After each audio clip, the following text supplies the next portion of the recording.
So Cindy, are we ready? We are. Thank you. Okay, so without further ado, ladies and gentlemen, my dear friends in the audience, have you ever noticed how leaders can be brilliant at strategy but blind to what's happening inside themselves? That blind spot is where team performance collapses. Cindy Tien has spent over a decade cracking that code. Her work shows that influence doesn't start with surface techniques, but it starts with self-insight.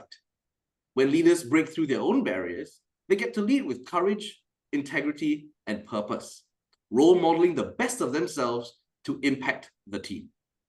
She's a certified speaking professional and has spoken and trained over 30,000 professionals, shaping leaders and sales teams across banking, luxury brands, and global giants through her focus on influencing through leadership EQ.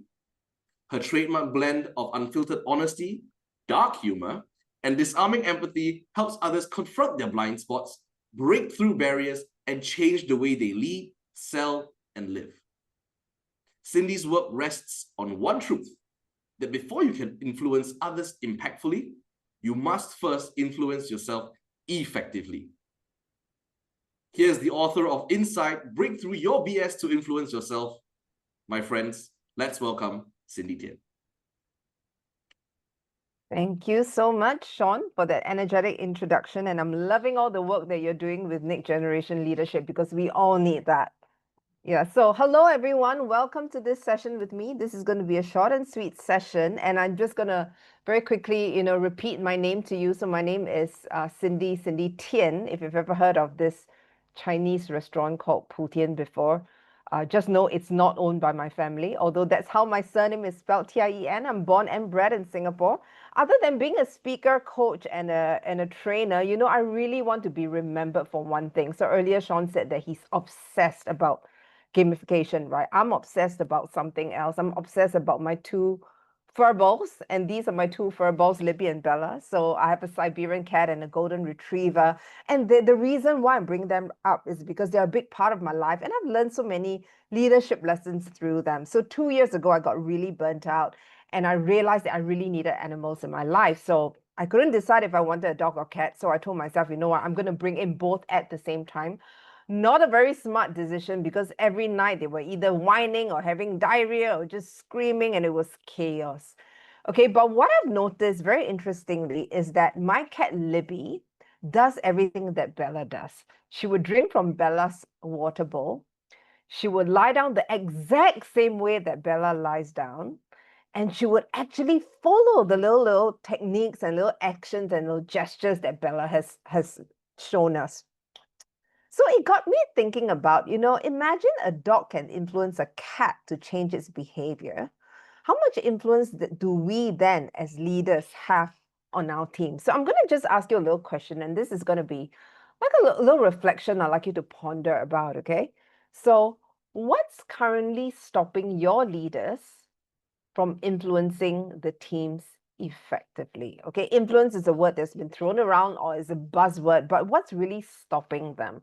I've asked this same question for the last 12 years as I work with the different clients that, from coaching, speaking, and training. And these are some of the common challenges that we hear. The first thing is that there's a lack of open and honest communication. So people are uncomfortable with speaking up. Yeah, the second thing is that teams are running on empty. People are genuinely tired and exhausted, and we are functioning on survival mode. And the third thing is that seems to be like a very evident misalignment across stakeholders. So teams are not communicating, and no one truly cares about each other. We just want to do our own thing, and after that, it's like not my problem. Yeah, and statistics globally also show that as well. So I was doing a bit of research for this session. So these aren't isolated issues, right? So I was just doing a bit of research, and it says that 77% of organizations say that they lack sufficient leadership with depth across all levels. So it means that companies are not just short on senior leaders, they're struggling with the bench strength and middle management. So the pipeline is thin and the gaps are showing. The second thing that we are seeing here is that the trust in managers' trust has dropped from 46% to 29% in just 2 years, from 2022 to 2024. And I think the AI has got is a very big reason for that as well. And the third statistic that we're seeing is that 71% of millennials will leave within 3 years when leadership development is weak or inconsistent. And we kind of know the new generation, they don't stay for salaries. They stay for growth, meaning, and leaders who bring out the best in them. So without strong leadership, they disengage quickly, and the organization loses its future talent before they ever have a chance to rise. So I just want to bring up two very evident case studies. And as part of research for my book, I've interviewed different leaders for them to share their stories and their challenges at work, and with this idea of breaking through their BS as well as self-influence. So the first person I'm going to be talking about, the case study, would be this lady. Her name is Karen. So Karen, let me just share a little bit about Karen and how she sort of comes into the picture here. So Karen is a very warm and free-spirited leader. Her values has been shaped very much by her father's belief in career security. So she has built a very strong corporate career in accounting and operations for many years. Although this was never a job she truly enjoyed, but she was driven by her father's advice and to avoid the helplessness she once saw in her mother. And there was a strong need to prove her worth. That's what she was sharing with us. Okay, so what happened was there was an opportunity that arose in Mauritius. So she took it on because it was a great step-up opportunity for her to lead an accounting service center supporting 23 countries. So that was her big moment. Okay, the problem was this. There was a lack of trust from the team. From day one, unfortunately, the team resisted her. Trust was absent. A small group actively sabotaged her. And then the pandemic hit. And because of that, she was isolated. She had to lead a hostile team in a foreign country. And because of all that sabotage that was going on, she had to fire 3 out of the 5 team members, which caused a lot of confusion, caused a lot of chaos in the company. And all of that drained her sense of safety and identity in her role. At the same time, because she fired people, her workload piled up. Yeah, and then she started to feel really depleted. She had to work over the weekends and started drinking to cope with the exhaustion. And every morning just felt heavier than the last. Yeah, so the breaking point was that there was one day, one of her subordinates called her and said, I'm going to be on medical leave today. And she said she was so stressed up that she yelled so loudly at the person over the phone. And that was the moment that she realized that she had snapped, because that was uncharacteristic of her. She never ever behaved like that. Yeah, what happened at the end? Her crash really came.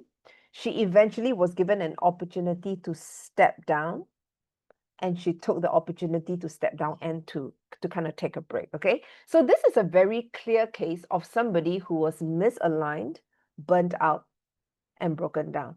Okay, case study number 1. Case study number 2 comes from this other person that I've interviewed, and her name is Tulip. So Tulip, if there's one word I would use to describe her, I would say that she was a very enthusiastic team member who then became disengaged. So she has been working in this company for a decade. So she was a very high-performing, loyal leader. She was known for being very warm and agreeable and nice and full of empathy, because she believed that that was a big part of her personality. Unfortunately, being nice did not help her. For years, she contributed quietly but consistently, pitching ideas, improving processes in the company, and maintaining harmony. Nobody wants to fight, right? We all want to be nice. She hoped it would lead to growth, recognition, or at least appreciation, but that did not happen. Yeah, because of that niceness, or the too niceness, the ideas were brushed aside. And as a result of that, what happens? Bitterness started building up quietly. And because she was uncomfortable to speak up, she just kind of let it fester. Okay, so her breaking point was at one time, her mother was actually sick. She was struggling with, cancer, and she had to bring her mom to the hospital very frequently. And she'd take like emergency leave to do that. And one day when she did that, she realized that the company, the senior leaders that she was working with, actually reassigned one of her major projects to another leader. There was no acknowledgement, no communication. It was just removed out of her hands. And she was so, so, so angry, bitter, and resentful. still, she did not speak up. Her conversations were mainly with her friends, and she was having a conversation with her friend Carla, and just ranting about how upset she is. And Carla asked her, "What's stopping you from speaking up and leaving the company?" And her answer was this, I just want to maintain good relationships. And, guilt is what's stopping me from leaving. And Carla told her, "Babe, but these people are taking you for a ride. You're a joke in the company." And in that moment, she realized just how angry she was, not just with the company, but actually angry at herself for not speaking up. Okay, eventually, same thing. She decided that she was going to take a break and she quit. So this is another very clear case, but slightly different situation where it started from resentment, followed by disengagement, and then quiet quitting. I think this is not unfamiliar to most of us. So what I am seeing the problems to be is not a skills problem. It's that we are blind to ourselves until we break down. Yeah. So Karen didn't realize how far she slipped until she snapped. And Tulip didn't realize how resentful she became until someone finally said it to her face. So what do these two stories show us? The problem isn't about incompetence, it's about internal interferences.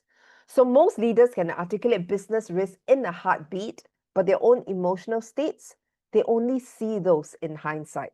So the problem is this: leaders today are distracted. They're juggling way too much. They're thinking about everything but connecting with nothing.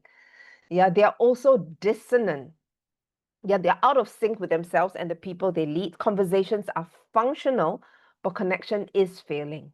And the last D is they are just drained. They're running on fumes, they're numbing out, and they're operating in survival mode.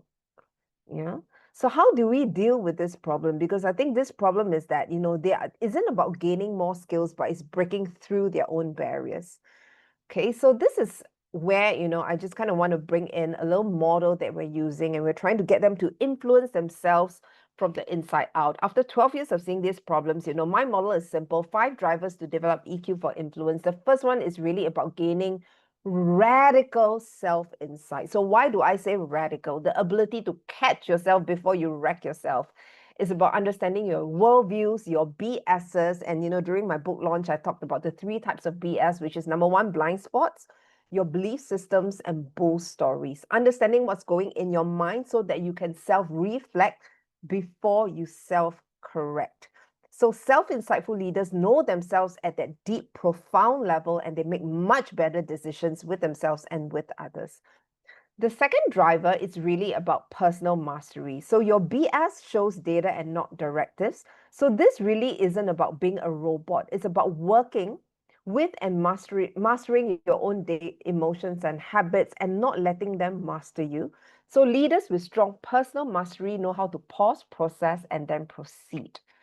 All right, the third driver is really about people acumen. So this is being able to read the team before you lead the team.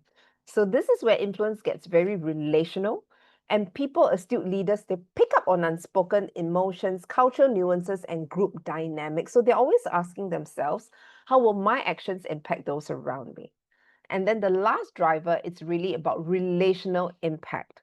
So influence is not just in a label, but how our actions land. So this is when, we take action to build trust, gain buy-in, and inspire collaboration.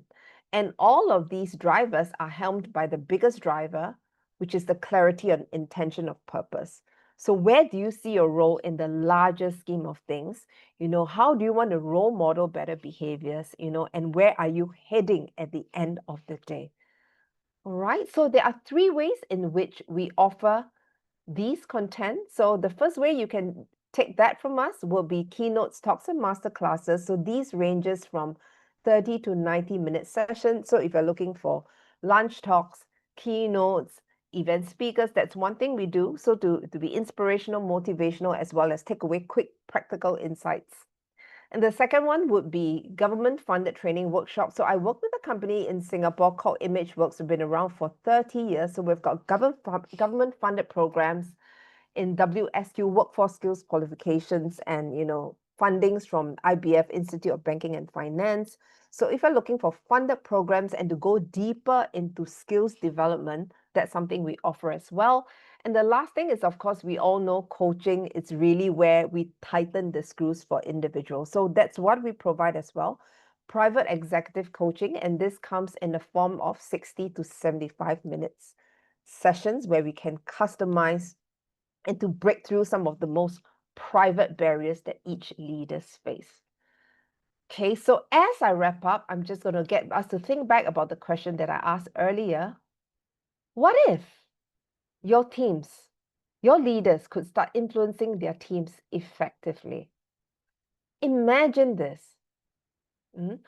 We have more open and honest conversations, more authentic conversations where truth is spoken early, issues are surfaced quickly, and integrity drives every decision. Imagine if we have more energized teams performing at their best because they feel supported, understood, and connected. And imagine that we have alignment across stakeholders and everyone is moving in the same direction with crystal clear priorities, goals, and vision. Yeah, so allow us to help you bring EQ into influence for your leaders. And I'm putting my social media handles and contact details here. And I look forward to being of service. Thank you, everyone.